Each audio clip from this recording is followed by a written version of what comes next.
is always great to see you and to connect. Thank you so much for making the time for this. We really appreciate it. Thank you so much. So initially, this conversation was going to be about football and getting back to football. And we're going to talk about that at some point. But there's obviously a much bigger, much more critical conversation that has moved to the forefront of everybody's consciousness. Yes, ma'am.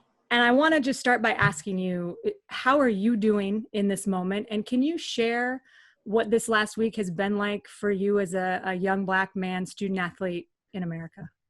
Okay, well, I feel like during this whole moment, also during quarantine, which is COVID, I've been doing great. I've been finding my true self. I mean, I feel like every day I have learned that I can get way better at something. So I just being peaceful with myself, but also what's going on around the world. It's nothing new. You know, that's why I work so hard. That's why every day I take advantage, because I don't know what my last day is, but I'm also not scared of my last day. I know who I fear. I fear God. I always will. I walk with the power. I walk with the strength. And I know for sure He's the only person that can take my life away. So what's going on with the world, I feel like He's giving us a call to see that it can be a change. And it's the most I ever seen, like, not trying to be racist or anything, because I'm not, but it's the most I've seen white people actually be on our side and speak out. And I'm not saying white people to say that, because my best friends is white. You know, I can call one of my friends in high school right now. Still to this day, he the only person that ever believed in me in high school. And still to this day, he be saying, KD, first round draft pick. So it just was seeing how we can correlate, and then how the world is kind of working together, because everybody's saying that it's not white versus Black. It's police brutality versus everyone. You see what I'm saying? So I feel like it's finally getting an open, it finally came to light, you know, and I think it's being handled very well with the help of everybody, but also I feel like they just started laying down some laws for police, because, like I said, I don't know when my last day is. That's why I work out 4 times a day. That's why I do everything, because every day is a chance where I could be dead. So just kind of thinking about it is hard, but also I don't look at the worldly view no more during this quarantine. I found my true self, and I know, like I told you, I know my true savior is God. So I'm not worried about that anymore. So I feel like when a person knows the real purpose of life, it will connect way more with this worldly thing, because I don't look how everybody else look at this worldly thing. It's just, I feel like if we all just spread love, then the world would be better off top. That's really well said, KD, and not surprised. When you go back to when you grew up, you grew up in Dallas community.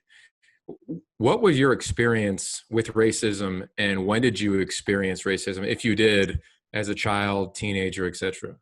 I mean, I can tell you probably all my life. I played, like I said, I lived in Dallas, but I also knew that I couldn't go nowhere else. You couldn't go in the suburbs when you was young.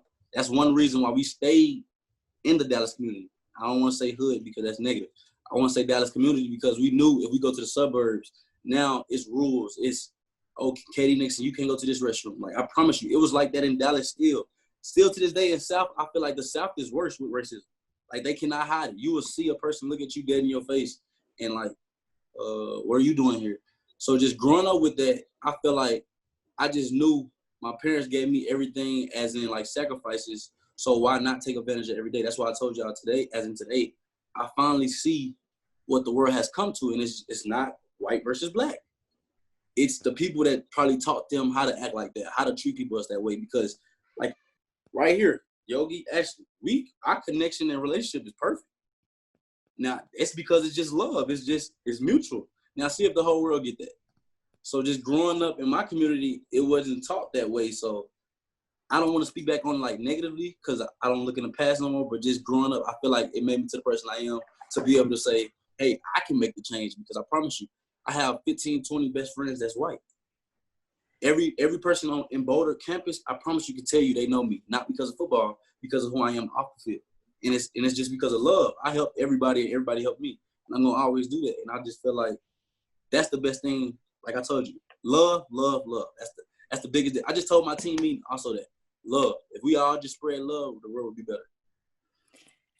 I can vouch for the fact that I've spent some time on campus with you in Boulder, and everyone knows you and loves you for exactly who you are. I want to talk to you about the message that you have about love. And I know that that's something that you've talked about on social media. It's something you're talking with us about now. But before we get to kind of your outlook and how you're sort of navigating all this, I do think it's important because a lot of people know your backstory, Katie, but not everybody does. So for people who are listening to this podcast who maybe don't know what your upbringing was and what your home life was, can you give us some insight to how you grew up? Got you. So let me just tell y'all the truth. I have 13 brothers and sisters. Now, I'm the fourth oldest. Everybody else is younger than me. So growing up, we stayed in Dallas, but also we stayed by ourselves. See, nobody knows that. Nobody know how KD got this type of grind because they don't know what my pops did. My pops wasn't a worker. He was a hustler, but he wasn't a worker. Y'all can catch on to what I'm saying. And that's one thing I did learn from him. Even if you do something that you think that's wrong, you provide for your family for the best. And I know it sounds probably wrong, but at the same time, I took that one negative to a positive and applied it to football.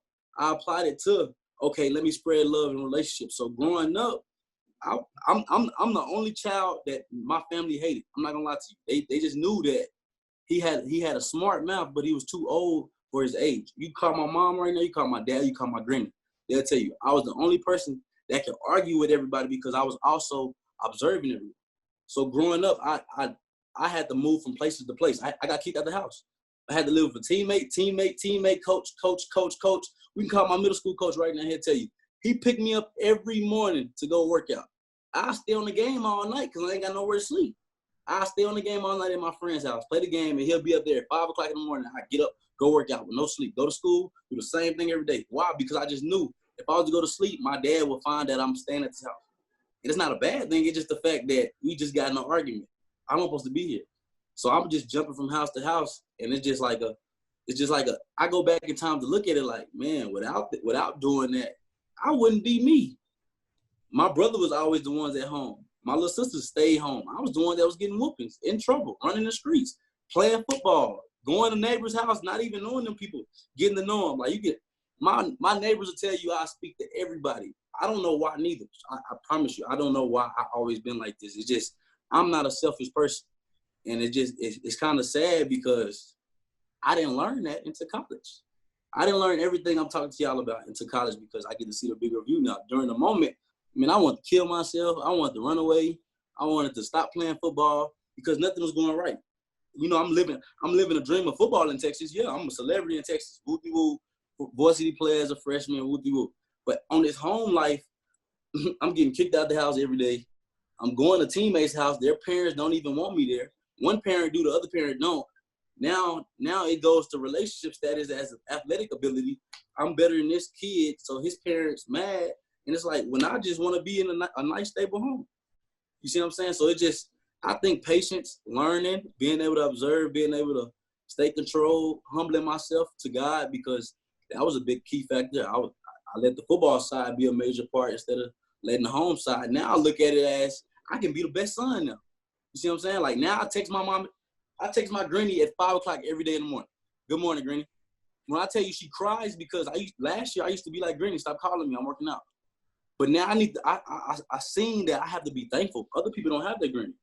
You see what I'm saying? So I feel like my life story, I don't like to talk about the negative because who want to bring up the negative part? You know what I'm saying? So let's talk about the positive where I learned how to bring the light and turn that to the negative into a light / positive, which made me who I am today. So as in anybody who doesn't know me or wants to know me, life has always been rough, but also you can make it a positive just by staying down, staying true, and always by spreading love.